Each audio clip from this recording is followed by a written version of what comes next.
간통죄 폐지되고 나서 처벌을 받지 않으니까 부정행위를 하고 나서도 반성하지 않는 사람들이 너무 많아요. 처음에 이제 소송을 하려면 저희가 당사자 인적사항을 알아야 되잖아요. 네. 그런 경우에 어떻게 저희가 당사자를 특정하는지 알려드리면 좋을 것 같아요. 네, 안녕하세요. 유아TV 이혼자라는 변호사 이 변호사입니다. 안녕하세요. 법무법인 유아의 김미서 부장입니다. 네, 저희 오늘은 상간자 소송에 대해서 좀 말씀을 드리려고 하는데요.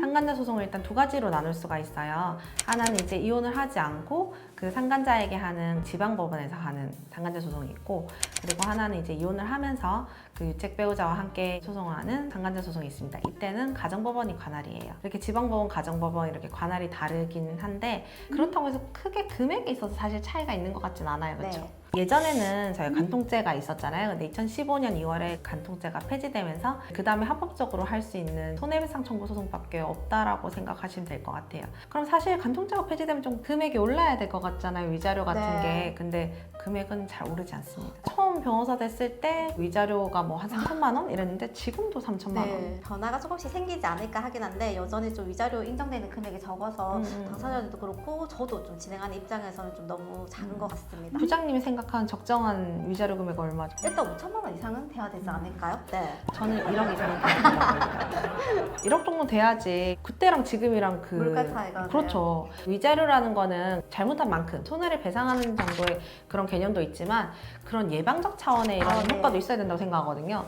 그런 의미에서 3천만 너무 작은 게 아닌가 맞습니다. 생각합니다. 네. 근데 형사처벌 받지 않는다고 해서 문제가 되지 않는 건 아니잖아요. 그럼요. 근데 진짜 간통죄 폐지되고 나서 처벌을 받지 않으니까 부정행위를 하고 나서도 반성하지 않는 사람들이 너무 많아요. 오히려 당당하게 하고 이렇게 하다 보니까 원고는 좀 약간 금전적으로 보상을 받아서 금융치료를 좀 받고, 그리고 피고 입장에서는 본인이 좀 잘못한 부분에 대해서 금전적 보상을 함으로써 좀 본인이 얼마나 잘못했는지 반성할 수 있는 그런 기회가 좀 되었으면 좋겠습니다. 네, 그러면 상간자 소송 진행 절차에 대해서 한번 살펴보도록 하겠습니다.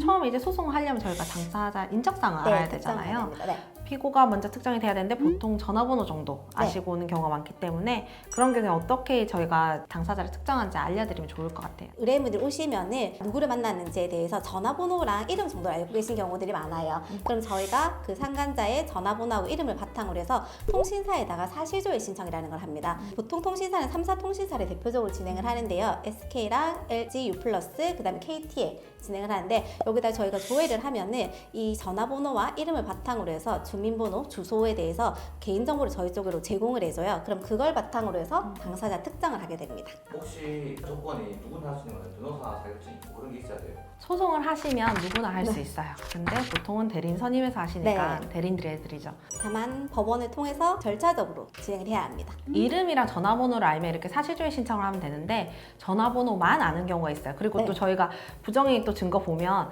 그 여자가 이름이 예를 들어서 뭐 김미영이다. 근데 김부장 뭐 이렇게 저장돼 있고 막 그런 경우에 이름이랑 일치하지 않으면 사실조회 회신이 안 오거든요. 맞습니다. 그런 경우에는 저희가 문서 제출 명령 신청을 통해서 이 번호의 가입자 그 내역을 달라 이렇게 하면 그 정보가 또 오기 때문에 그 다음에 이제 또 인적사항 특정해서 소송을 진행하실 수가 있어요. 네, 그러니까 전화번호만 알아도 네. 사실은 소송을 진행할 수가 있습니다. 맞습니다. 근데 전화번호를 모른다 하더라도 당사자 특정할 수 있는 방법은 다양한 방법이 있기 때문에 잘 모르겠다 하시면 상담을 한번 받아보시면 좋으실 것 같습니다. 제가 했었던 사건 중에서 그때 당사자 전화번호도 모르고 이름도 정확히 모르는데 학번을 알고 대학을 아는 경우가 있었어요. 그때 대학교에다가 사실조회 신청해가지고 이거 인적사항 내놔라 해가지고 소송을 진행했었던 적도 있습니다. 그리고 어떤 회사에 다니고 있는지 알고 되면 직장에다가 조회 신청하는 방법도 있거든요. 사실 너무 많은 정보를 알려드릴 수는 없기 때문에 일단 상담 오시면 당사자를 찾을 수 있도록 최대한 도와드리겠습니다. 네, 맞습니다. 네. 근데 이제 알뜰폰 같은 경우에는 일반 통신 3사는 저희가 조회 신청하면 바로 회신이 오는데 알뜰폰은 회사가 굉장히 많아요. 그래서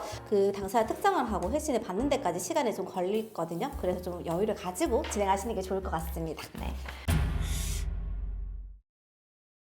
자, 이제 당사자를 특정을 했으면 이제 부정행위 내용에 대해서 입증을 해야 되잖아요. 근데 네. 저희가 부정행위 입증하는 게 가장 흔하게 걸리시는 게 휴대전화.